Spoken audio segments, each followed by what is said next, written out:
finally, my tax stamps are here. Finally, Gavin Gay here from UltimateReloader.com. I wanted to provide a quick update on suppressor content here on UltimateReloader.com. I've been talking about it for years, and I have just completed the most frustrating experience of my life. And I do not say that lightly. It all started back in 2016 when I talked to Silencer Co. about doing some content on the channel.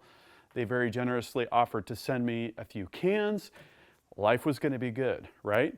Well, it just so happened that my paperwork was messed up. It was sent literally the day after the Obama law went into effect in 2016. And that led to a series of events. Finally, here over 3 years later, I have the suppressors legally, legitimately in-house. So I wanted to very quickly tell you about my saga and then tell you about what I have planned for suppressor content here on the channel.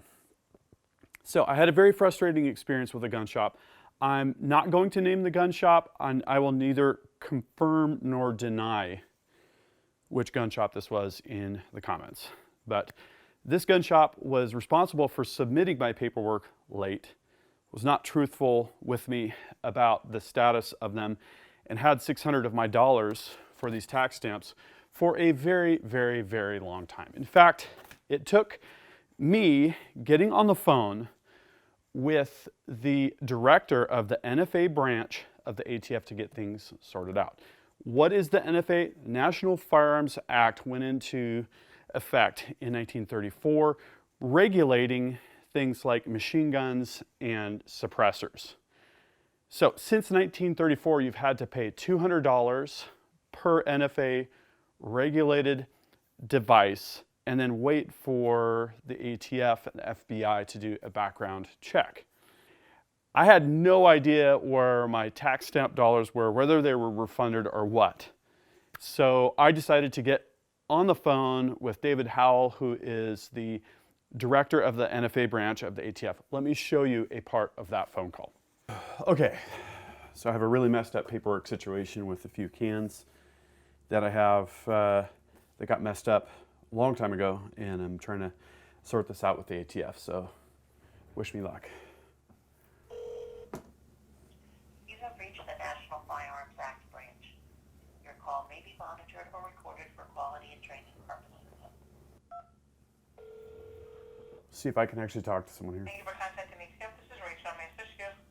Hi, Rachel. I just wanted to let you know that this call is being recorded. I have a situation I need some help with from the ATF. I had 3 suppressors with Form 4 paperwork. So a couple things. First, the ATF was actually really helpful on the phone, and I really appreciated that David would take my call and help me personally. And I found out shortly thereafter through an email exchange with the ATF that my tax stamp money was refunded to the gun shop, and the gun shop supposedly didn't even know where the money went. So at this point, it's a little bit beyond belief. It's very clear to me after literally 20 phone calls that I had to take matters into my own hands, and that's why I called the ATF myself. Got to the bottom of things, and these tax stamps were resubmitted, and then there was the partial government shutdown. Just a huge mess. And this is really impactful to me personally. This is a part of me doing my work. This is a reflection on me with partners like Silencer Co. and Anderson Manufacturing, who provided a 300 blackout upper for testing and evaluation. I was totally embarrassed by how long this is taking, but you know, when it comes to NFA items, there just is no set of easy answers. I looked into some alternative options with licensing and stuff like that, and I just figured that it was going to be too complicated and that I should wait. Why is this so impactful to me? Well, I just published a story, the Mountain Shop Tour up here. I'm on 55 acres, and that provides me with a lot of freedom. But I still have friends and family on site. My dog, of all things, is terrified of gunshots. I know, that's totally ironic that Gavin's dog would be completely terrified by guns. If he sees a rifle, oh my word, he's over in the corner, just huddled down, shivering. It's horrible. So, you know, there are neighbors nearby. We're on between 20 and 60 acres per parcel here in the canyon, but you know, sound does travel. And frankly, I don't want to hear other people shooting. It's just nice to be able to use a suppressor, to hunt with a suppressor. I mean, there's just so many reasons. And then of course, there's all of the awesome content, which I'll get to in just a moment. So finally, I had to, again, contact the ATF. Supposedly this gun shop called me, but I looked at my call records, no voicemails, no calls, just another, I won't go on. Very frustrating, very, very frustrating. But the ATF told me, hey, you know, these were issued November 1st, 2019, and they should already be there. And so after a series of exchanges, I found out from the shop that they were there. I drove down and I picked up the cans. And honestly, just letting the feelings dissipate and feeling the victory of finally having these suppressors legally in hand. I was driving out of the valley and just thinking about my mentor, shooting mentor and friend, Jim Finlay, who passed. You probably saw the memorial video that I did for him and how much he would have enjoyed being a part of these adventures up here, which I'm going to bring to you all. I'm very, very excited about it. As you saw, I just got the high-speed camera. We're going to take a look at gases coming out of the suppressors. We're going to take a look at point of impact effects from a suppressor. We're going to look at muzzle brakes versus suppressors for recoil abatement. We got a lot of really cool stuff. Of course, there's loading for subsonic and loading for supersonic hunting. Just, it's completely endless. So let me quickly show you what I've got here. I've got the Omega 300. That's the 30 cal can with 5/8 24 direct thread mount currently installed. It's got an integral brake. Very, very nice can. I've got the hybrid.